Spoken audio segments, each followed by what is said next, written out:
Hi, and welcome to the Frog Pond School of Design, where we like to talk about things architectural and have a good time doing it. Have you ever wondered just what kind of architect Thomas Jefferson was? I know it's crossed my mind.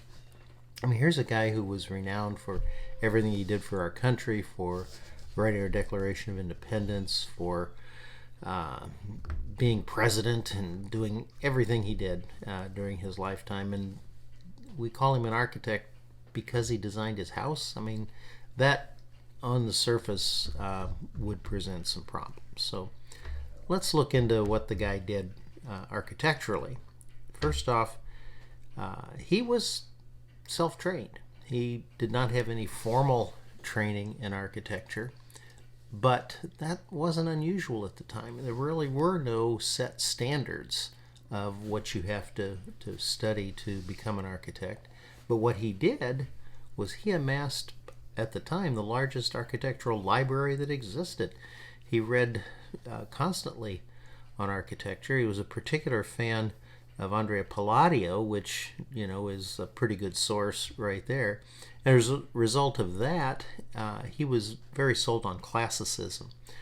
He particularly felt classicism was appropriate for governmental buildings, important buildings, and that sort of thing. So he was kind of in a narrow scope there, but he did some interesting things with the stuff with classical work that he did. He said at one time, "Architecture is my delight, and putting up and pulling down one of my favorite accomplishments." And he really did. He did this in spades. I mean, he actually came back from a trip to Europe at one point and tore the second story off his home, Monticello, and redid it. And that's when he put the dome on. So he learned as he traveled and saw things. And that sort of traveling was something that most people, including architects, didn't have the opportunity to do. So he had some life training that a lot of architects didn't have.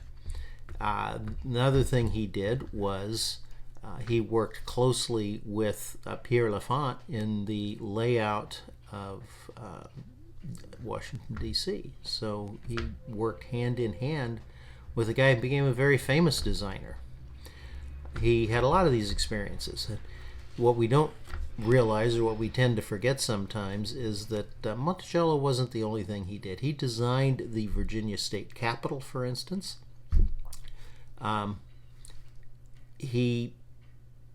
he was president and left the presidency, he took on what he called the hobby of his old age. This was the establishing of the University of Virginia, and, of course, for him, designing the campus.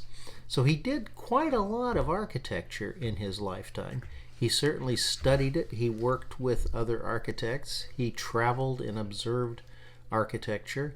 And I think the work he did here in this country, even at his home at Monticello, he didn't just copy classical motifs. He used them in unique ways, which I think is the real mark of an architect in a creative mode. So yeah, I think it would be unfair to dismiss his architectural prowess. I think we do need to consider Thomas Jefferson as having been an architect.